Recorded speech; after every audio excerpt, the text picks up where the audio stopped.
ॐ गणानां त्वा गणपतिगुं भवामहे कविं कवीनामुपमस्रवस्तमं ज्येष्ठराजं ब्रह्मणां ब्रह्मणस्पद आनशृण्वन्नोतिभिस्सीदसादनम् ॐ श्रीमहागणाधिपतये नमः।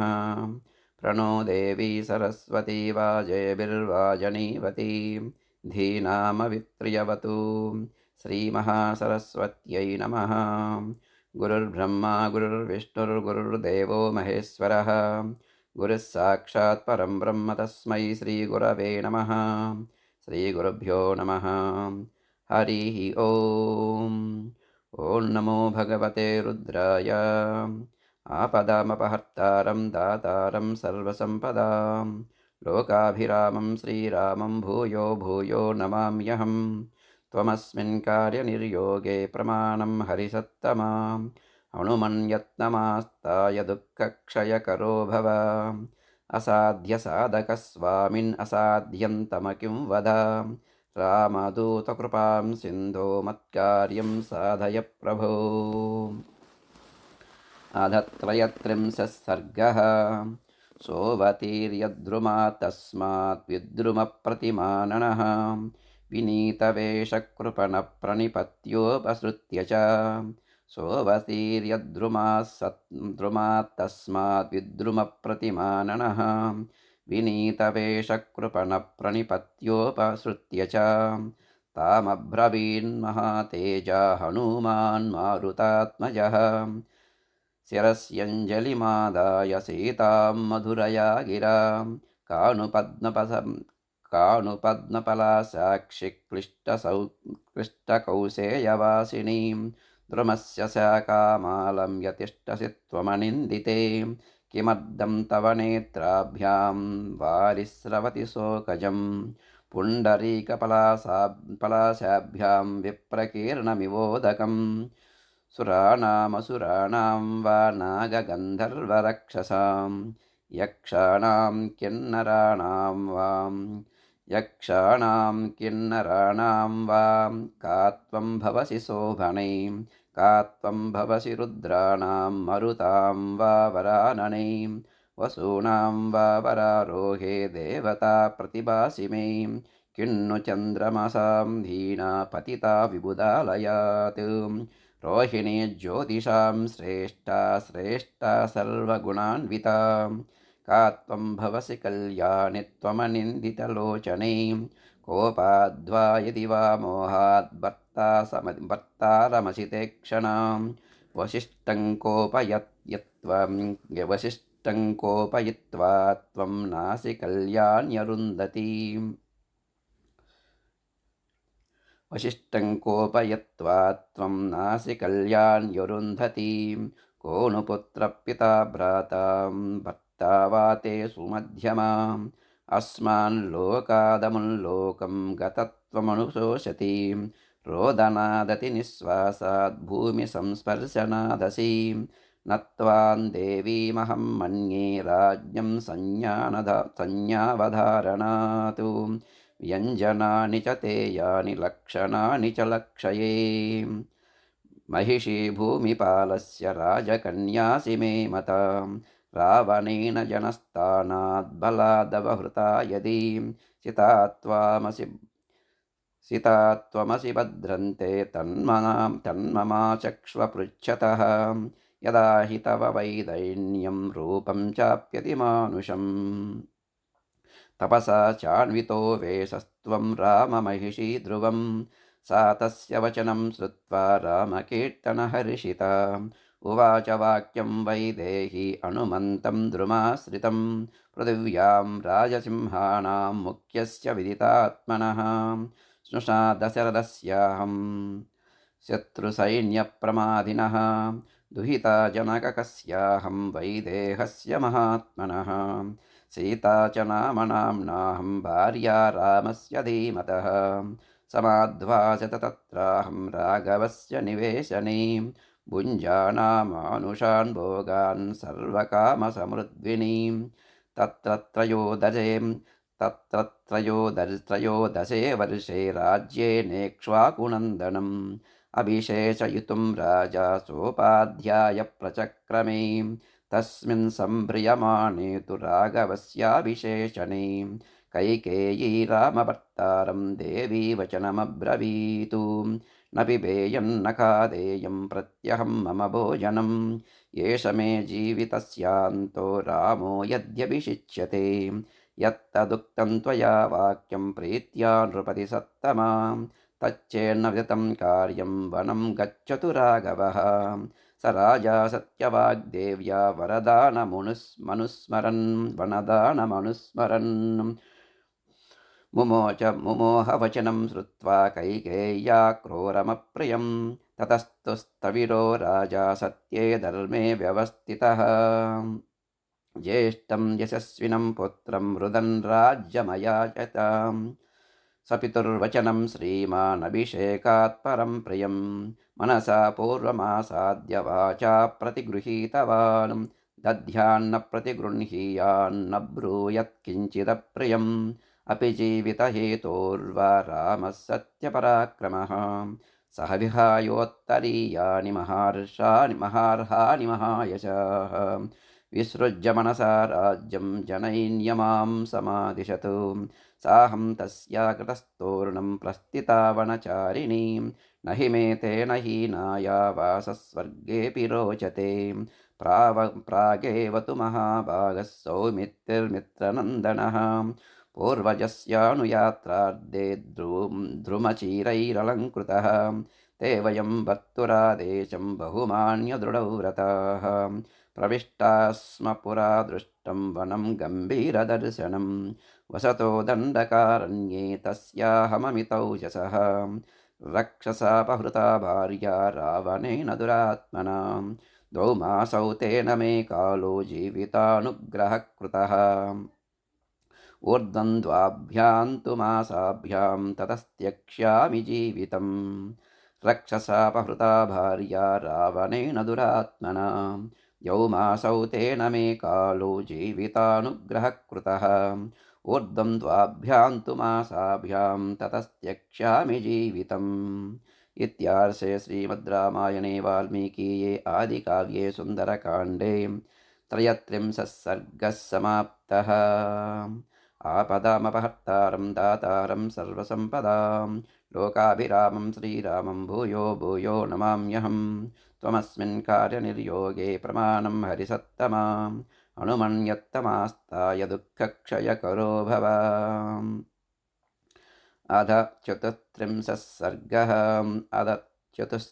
सर्गः तस्यास्तद्वचनं श्रुत्वा हनुमान् हर्यूदपः दुःखाद्दुःखाभिभूताया सात्वमुत्तरमब्रवीतु तस्यास्तद्वचनं श्रुत्वा हनुमान् हर्यूदपः दुःखाद्दुःखाभिभूताया सात्वमुत्तरमब्रवीतु अहं रामस्य संशेषाद्देवि दूतस्तवागतः वैदेहि कुशली रामस्त्वाञ्च कौशलमब्रवीतु यो ब्रह्मामस्त्रं वेदाश्च वेदविदां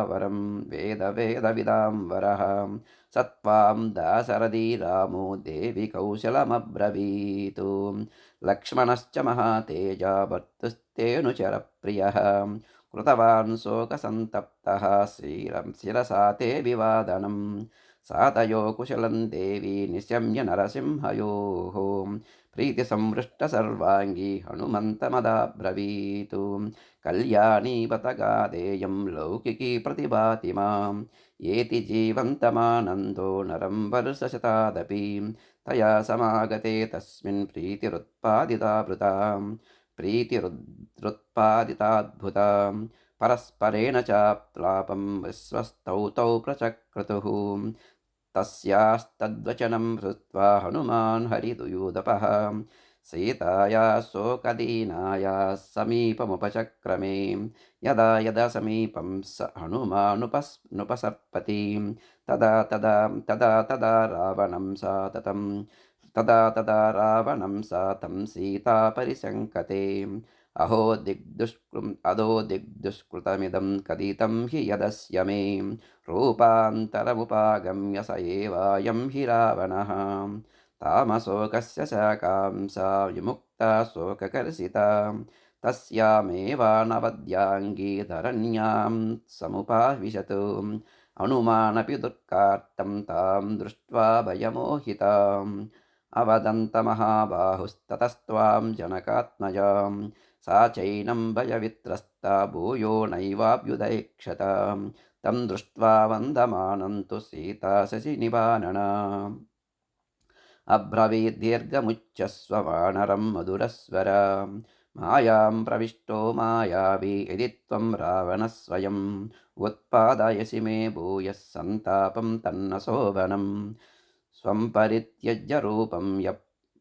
परिव्राजकरूपधृतो जनस्थाने मया दृष्टस्त्वं स एवासि रावणः उपवासकुशान्दीनां कामरूपनिशाचर सन्तापयसि मां भूयः सन्ताप्तं तन्न शोभनम् अथवा नैतदेवं हि यन्मया परिशङ्कितं मनसो हि मनःप्रीतिरुत्पन्ना तव दर्शनात् इति रामस्य दूतस्त्वमागतो भद्रमस्तु ते पृच्छामि त्वां हरिश्रेष्ठप्रिया रामकथा हि मे गुणाश्रामस्य कथय प्रियस्य मम वानरः स्यत्तं हरसि मे सौम्य नदीकूलं यदारयः अहो स्वप्नस्य सुखता यहमेवं चिराहृता प्रेषितं नाम पश्यामि राघवेन वनौकसं स्वप्नेऽपि यद्यहं वीरं राघवं सह लक्ष्मणं पश्येयं नावसीदेयं स्वप्नोऽपि ममत्सरी नाहं स्वप्नमिमं मन्ये स्वप्ने दृष्ट्वा हि वानरं न शक्योऽभ्युदयप्राप्तुं प्राप्तुश्चाभ्युदयो मम किन्नु स्याच्चित्तमोहोऽयं भवेद्वातगतिस्त्वयम् उन्मादयो विकारो वो स्वादियं मृगतृष्टिका अथवा नायमुन्मादो मोहोऽप्युन्मादलक्षणः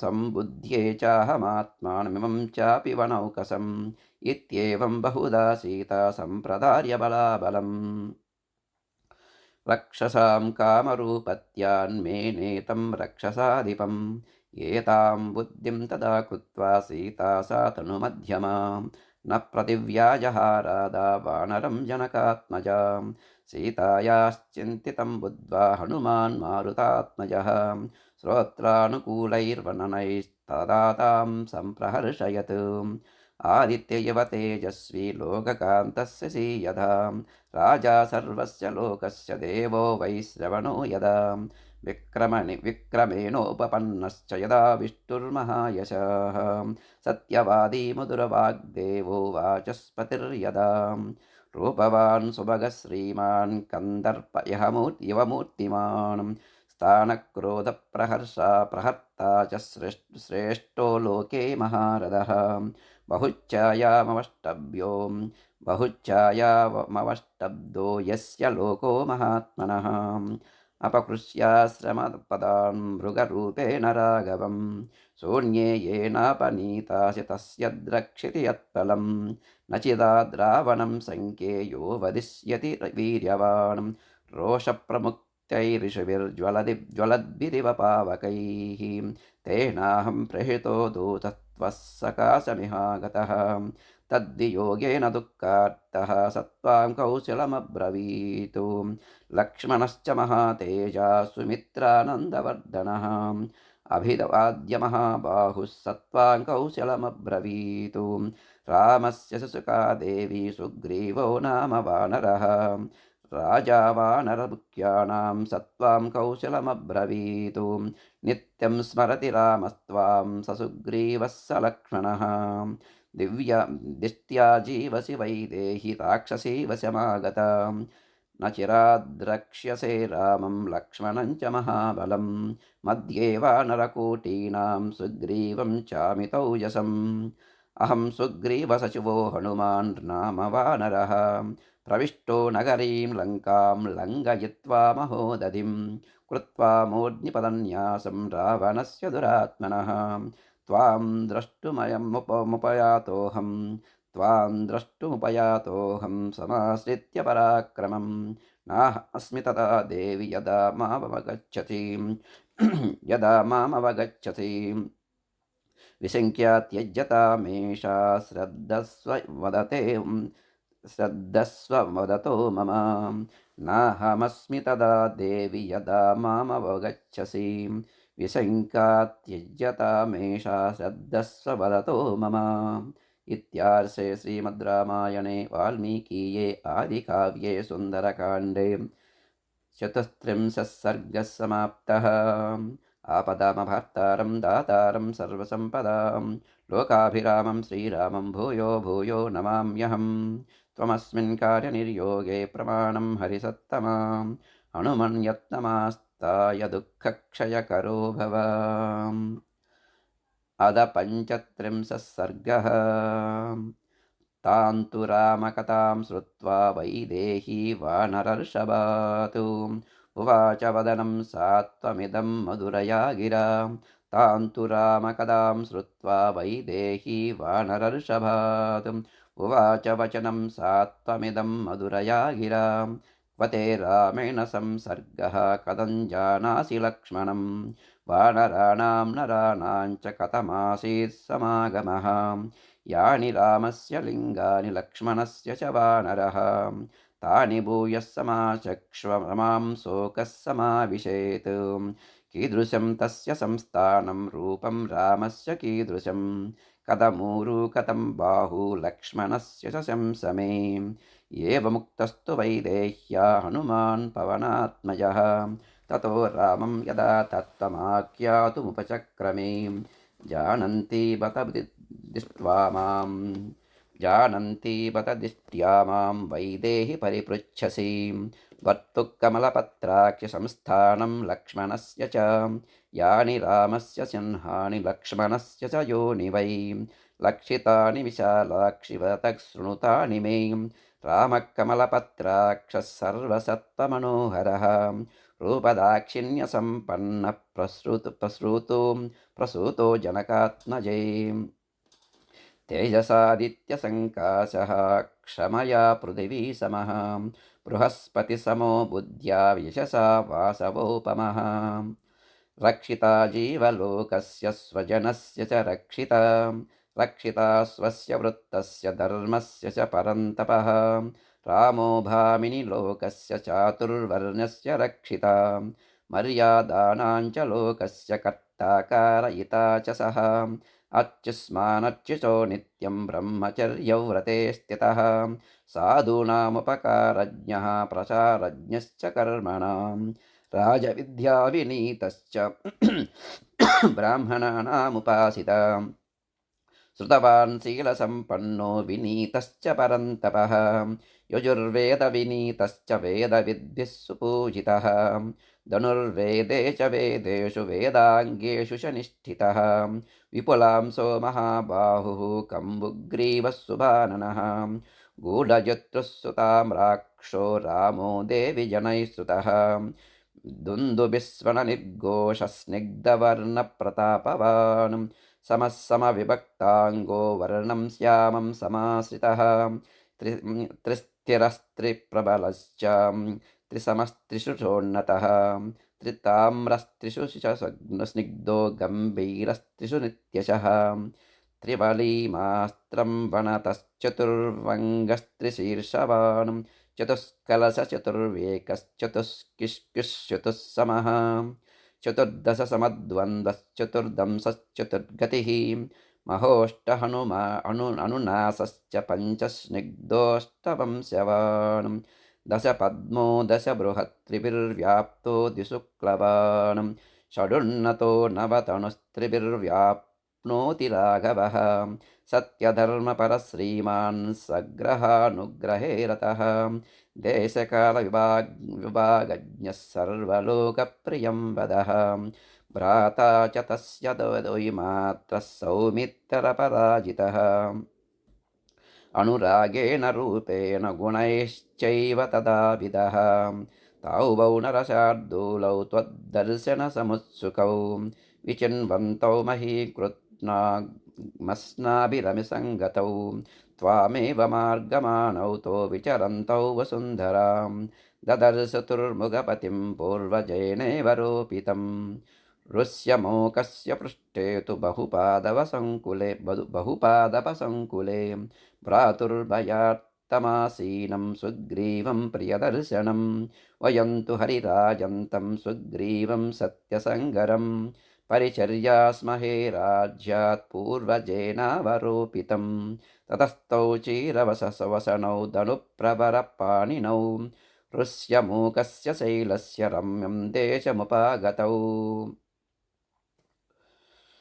सतौ दृष्ट्वा नरव्याघ्रौ धन्विनौ वानरर्षभः अवप्लुतो गिरेस्तस्य शिखरं भयमोहितः ततः सशिखरे तस्मिन् वानरेन्द्रो व्यवस्थितः तयोः समीपं मामेव प्रेषयामास सत्वरं तावहं पुरुषव्याघ्रौ सुग्रीववचनात् प्रभु रूपलक्षणसम्पन्नौ कृताञ्जलिरुपस्थितः तौ परिज्ञातत्वाद्धौ मया समन्वितौ पृष्ठमारोप्य तं देशं प्रापितौ पुरुषर्षभौ निवेदितौ च तत्त्वेन सुग्रीवाय महात्मने तयोरन्योन्यसंलोपाद्भृशं प्रीतिरजायत ततस्तौ प्रीतिसम्पन्नौ हरीश्वर नरेश्वरौ परस्परकृताश्वासौ कथया पूर्ववृत्तया तं ततः स्वान्त्वयामास सुग्रीवं लक्ष्मणाग्रजः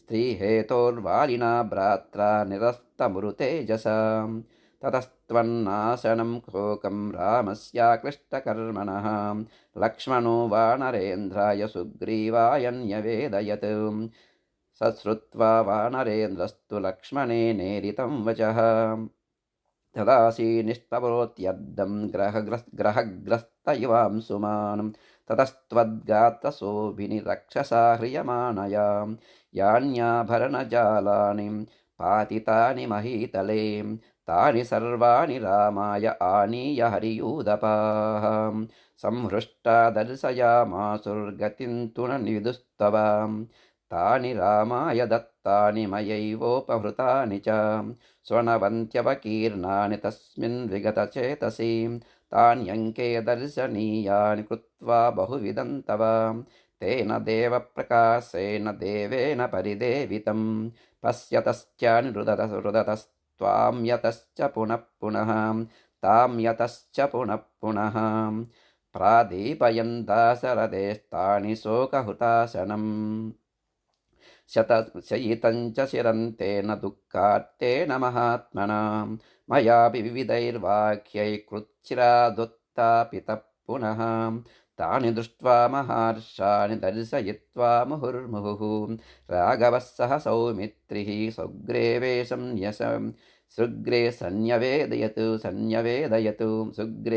सन्यवेदयतु सतवा दर्शनादार्ये राघवः परितप्यते महता ज्वलता नित्यमग्निनेवाग्निपर्वतः त्वत्कृते तमनिद्रा च शोकश्चिन्ता च राघवं तापयन्ति महात्मानमग्न्यगारमिवाग्नयः तवा दर्शनशोकेन राघवः परिचाल्यते महता भूमिकम्पेन महानिवशिलोच्चयः कारणानि सुरम्यानि नदीप्रस्रवणानि च चरन्नरतिमाप्नोति त्वामपश्यन् नृपात्मजे सत्त्वान्मनुजशार्दूलः क्षिप्रं प्राप्स्यति राघवः समित्रबान्धवं हत्वा रावणं जनकात्मजे सहितौ रामसुग्रीवा उभावकुरुतान्तदा समयं वालिनं हन्तुं तव चान्येषणं तदा ततस्ताभ्यां कुमाराभ्यां वीराभ्यां स हरीश्वरः किष्किन्धां समुपागम्य वाली युद्धे निपातितः ततो निहत्य तरसा रामो वालिनमाहवे सर्वर्षि हरिसङ्घानां सुग्रीवमकरोत्पत्तिं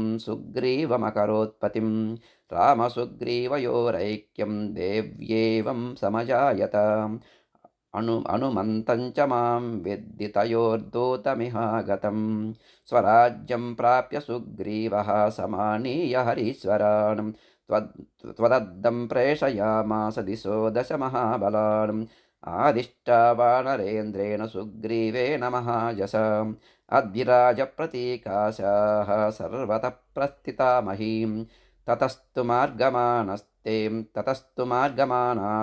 सुग्रीववचनातुराः चरन्ति वसुधां कृष्णां वयमन्ये च वानराः अंगदो नाम लक्ष्मीवान् वालिसूनुर्महाबलः प्रस्थितः कपिशार्दूलस्त्रिभागबलसंवृतः तेषान्नो विप्रनष्टानां विन्ध्ये पर्वतसत्तमे वृशंशोकपरीतानामहोरात्रगणागताः ते वयं कार्यनैरास्यात् कालस्यातिक्रमेण च भयाश्च कपिराजस्य प्राणां त्यक्तुं व्यवस्थिताः विचित्रवनदुर्गाणि गिरिप्रस्रवणानि च अनासाद्यपदं देव्याः प्राणां त्यक्तुं समुद्यताः दृष्ट्वा प्रायोपविष्टांश्च सर्वान् वानरपुङ्गवान् वृषं शोकार्णवे मग्नः पर्यदेव यदङ्गदः तव नासञ्च वैदेहि वालिनश्च तदा वधं प्रायोपवेशमस्माकं मरणञ्च जटायुषः तेषान्नस्यामि सन्देशान् निराशानां मुमूर्षतां कार्यहेतोरिवायातः शकुनिर्वीर्यवान् महान् गृध्रराजस्य सोदर्यः सम्पातिर्नाम गृध्रराट् श्रुत्वा भ्रातृवदं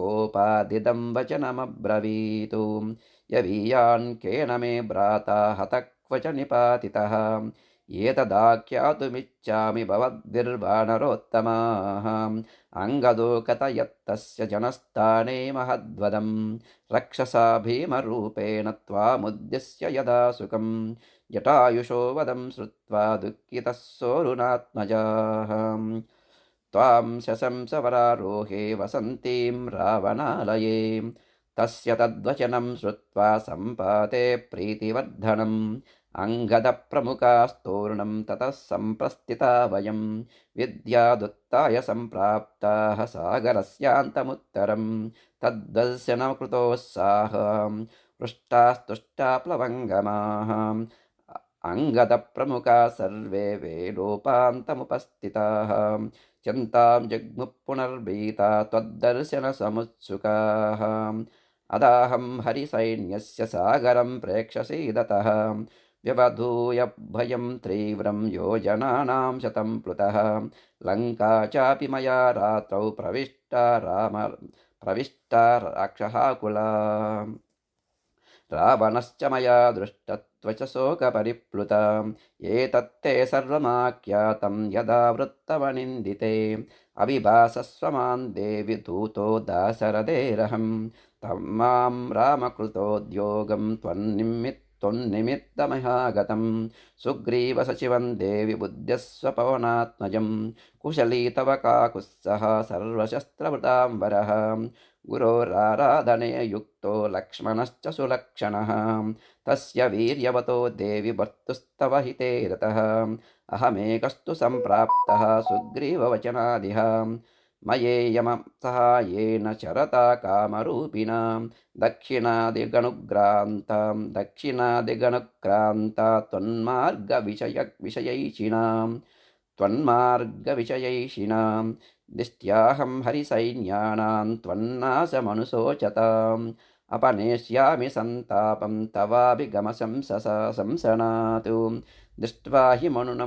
दृष्ट्वा हि मम न व्यर्थं दृष्ट्या हि मम न व्यर्थं देवि सागरलङ्घनं प्राप्स्याम्यहमिदं दृष्ट्यां त्वद्दर्शनकृतं यशः राघवश्च महावीर्यः क्षिप्रं त्वामभिपश्यते तमित्रबान्धवं हत्वा रावणं राक्षसाधिपं माल्यवान्नाम वैदेहि गिरीनामुत्तमो गिरिः ततो गच्छति गोकर्णं पर्वतं केसरी हरिः स च देवर्षिभिर्दिष्टिः पिता मम महाकपिः तीर्थे नदीपते पुण्ये शम्भसाधनमुद्धरत् तस्याहं हरिणक्षेत्रे जातो वा तेन मैथिलीम् अनुमानिति विख्यातो लोके स्वेनैव कर्मणा विश्वासार्धं तु वैदेहि वर्तुरुक्ता मया गुणाः अचिराद्राघवो देवि त्वामितो नयिता नगे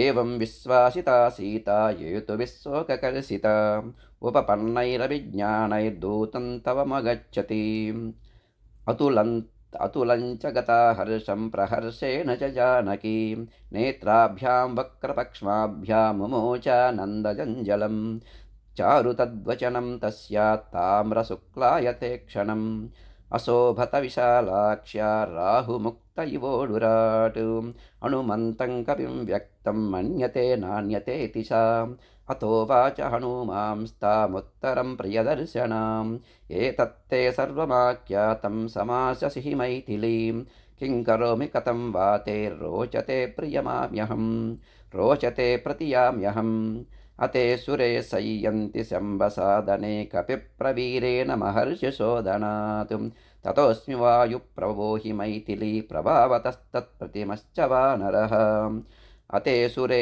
सय्यति शम्भसाधने कपिप्रवीरेण महर्षिशोधनात् ततोऽस्मि वायुप्रभो हि मैथिली प्रभावतस्तत्प्रतिमश्च वानरः इत्यार्षे श्रीमद्रामायणे वाल्मीकीये आदिकाव्ये सुन्दरकाण्डे 35 सर्गः समाप्तः। आपदामभर्तारं दातारं सर्वसम्पदां लोकाभिरामं श्रीरामं भूयो भूयो नमाम्यहं। त्वमस्मिन् कार्यनिर्योगे प्रमाणं हरिसत्तमां हनुमन्यत्नमास्ताय दुःखक्षयकरो भव। अद 36 सर्गः। भूय एव महातेजा हनुमान् मारुतात्मजः अब्रवीत् प्रसृतं वाक्यं सीता प्रत्ययकारणात् वानरोऽहं महाभागे दूतो रामस्य धीमतः रामनामाङ्कितं चेदं पश्य देव्यङ्गुलीयकं प्रत्ययार्धं तवानीतं तेन दत्तं महात्मना समास्य सहि भद्रन्ते क्षीणदुःखपलाह्यसि गृहीत्वा प्रेक्षमाणा सा भर्तुकरविभूषणं भर्तारमिव सम्प्राप्ता जानकी मुदिता भवतु चारु तद्वचनं तस्यास्ताम्रशुक्लायते क्षणम् अशोभत विशालाक्षा राहुमुक्त इवोढुरात् ततः सा ह्रीमती बाला भर्तृसन्देशहर्षिता परितुष्टा प्रियं कृत्वा प्रशशंस महाकपिं विक्रान्तस्तं समर्दस्तं प्राज्ञस्तं वानरोत्तमां येनेदं राक्षसपदं त्वयैकेन प्रदर्शितं शतयोजनविस्तीर्णः सागरो मकरालयः विक्रमश्लाघनीयेन क्रमता गोष्पदीकृतः न हि त्वां प्राकृतं मन्ये वानरं वानरर्षभं यस्य ते नास्ति सन्त्रासो रावणान्नापि सम्भ्रमः अर्हसेशं कपिश्रेष्ठ मया समभिभाषितं यद्यसि प्रेषितस्तेन रामेण विदितात्मना प्रेषयिष्यति दुर्दर्शो रामो न ह्यपरीक्षितं पराक्रमविज्ञायमस्सकास्यं विशेषतः दृष्ट्या स कुशली रामो धर्मात्मा सत्यसङ्गरः लक्ष्मणश्च महातेजाः सुमित्रानन्दवर्धनः कुशली यदि काकुत्सः किन्नु सागरमेकलां महीन्दहति कोपेन युगान्ताग्निरिवोत्थितः अथवा शक्तिमन्तौ तौ सुराणामपि निग्रहे ममैव तु न दक्कानामस्ति मन्ये वीरविपर्ययः कच्चन्न व्यतितो रामः कच्चन्न परितप्यते उत्तराणि च कार्याणि कुरुते पुरुषोत्तमः कच्चन्न दीनः सम्भ्रान्तः कार्येषु शनमुह्यति कच्चित् पुरुषकार्याणि कुरुते नृपते सुतः द्विविधं त्रिविधोपायमुपायमपि सेवते विजिगेषु सुहृदुः कच्चिन्मित्रेषु च परन्तपः कच्चिन्मित्राणि लभते मित्रैश्चाप्यभिगम्यते कच्चित् कल्याणमित्रश्च मित्रैश्चापि पुरस्कृतः कच्चिदाशास्ति देवानां प्रसादं पार्थिवात्मजम् कच्चित् पुरुषकारञ्च दैवञ्च प्रतिपद्यते कच्चिन्न विगतस्नेहः विवापान्मयि राघवः कच्चिन्मां व्यसनादस्मान्मोक्षयिष्यति वानर सुखानामुचितो नित्यमसुखानामनूचितः दुःखमुत्तरमासाद्य कच्चिद्रामो न सीदति कौसल्यायास्तदा कश्चित् सुमित्रायास्तदैव च अभीक्ष्णं श्रूयते कच्चित् कुशलं भरतस्तस्य च मन्निमित्तेन मन्हारः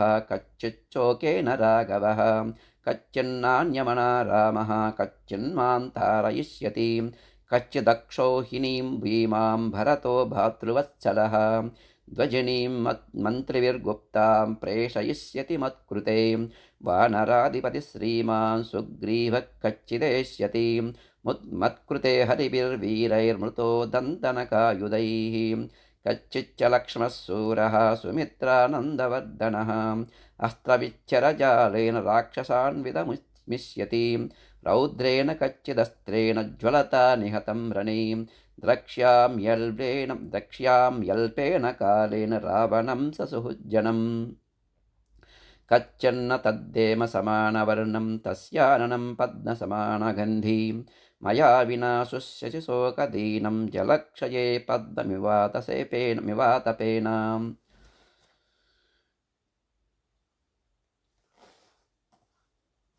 धर्मापदेशात्यतश्च राज्यं मां चाप्यरण्यं नयत प्रदातिं नासीद्यदा यस्य न भीर्न कर्णशोकः कच्चिच्च धैर्यं हृदये करोति धर्मापदेशात्यतश्च राज्यं मां चाप्यरण्यं नयत प्रदातिं नासीद्यदा यस्य न भीर्न शोकः कच्चिच्च धैर्यं हृदये करोति न चास्य माता न पिता च नान्यः स्नेहाद्विशिष्टोऽस्ति मया समो वा तावत्त्वहं दूतजिजीविषेयं यावत् प्रवृत्तिं शृणुयां प्रियस्य इतीव देवी वचनं महार्दं तं वानरेन्द्रं मधुरार्धमुक्त्वा श्रोतुं पुनस्तस्य वचो विरामं रामार्धयुक्तं विरराम राम सीताया वचनं श्रुत्वा मारुतिर्भीमविक्रमः शिरस्यञ्जलिमादाय वाक्यमुत्तरमब्रवीतु नत्वामि हस्ताञ्जानीते रामः कमललोचने तेन त्वान्नानयत्याशुषीमिव पुरन्दरः श्रुत्वैव तु वचो मह्यं क्षिप्रमेष्यति राघवः चमो प्रकर्षन्महतीं हर्युक्षगणसङ्कुलाम् इष्टं वयित्वा बाणौगैरक्षोभ्यं वरुणालयं करिष्यति पुरीं लङ्कां काकुत्स्थस्यान्तराक्षसां तत्र यद्यन्तरा मृत्युर्यदि देव्या सहासुराः स्थास्यन्ति पति रामस्य नतानपि वदिष्यति तवादर्शनजेनार्ये शोकेन स परिप्लुतः न शर्म लभते रामः सिंहार्दित इव द्विपः मलयेन च विन्द्येन मेरुणा मन्दरेण च दुर्दुरेण च ते देवि शपे मूलफलेन च यदा सुनयनं स्वर्गुबिम्बोष्टं चारुकुण्डलं मुखं द्रक्षसि रामस्य पूर्णचन्द्रोमिवोदितं क्षिप्रं द्रक्षसि वैदेहि रामं प्रस्रवणे गिरौ रामं प्रस्रवणे गिरौ शतुक्रतुमिवासीनं नानपृष्ठस्य मूर्धनीं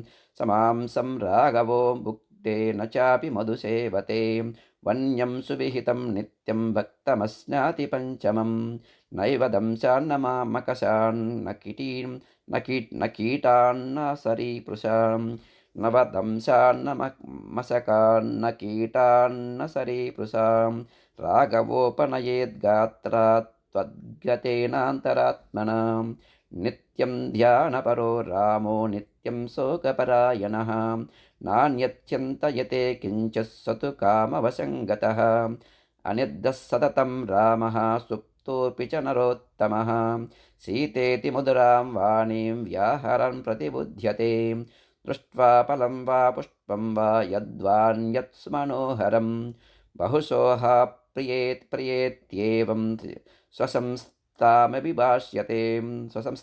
यदि त्वामपि भाष्यते स देवि नित्यं परितप्यमानस्त्वामेव वते शीतेभ्यविभो भाषमाणः स देवि नित्यं परितव्यमानः त्वामेव सीतेत्यविभाषमाणः दृढव्रतो राजसुहो महात्मा तवैव लाभाय कृतप्रयत्नः स रामसङ्कीर्तनवीतशोका रामस्य शोकेन समानशोका शरन्मुखे साम्बुदशेषचन्द्रा निवेश वैदेहसुता बभूव सा रामसङ्कीर्तनवीतशोका रामस्य शोकेन समानशोका शरन्मुखे साम्बुदशेषचन्द्रा निवेश वैदेहसुता बभूव इत्यार्षे श्रीमद् रामायणे वाल्मीकीये आदिकाव्ये सुन्दरकाण्डे 37 सर्गः समाप्तः।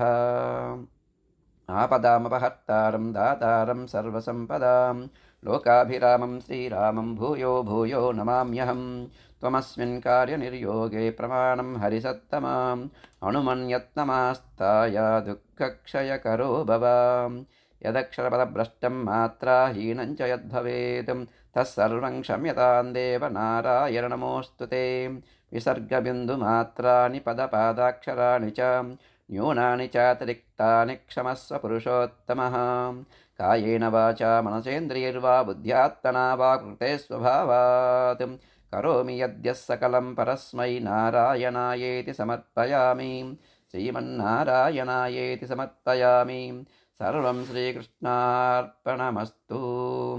श्रीरघुनन्दनपरब्रह्मणे नमः। ॐ शान्तिः शान्तिः शान्तिः।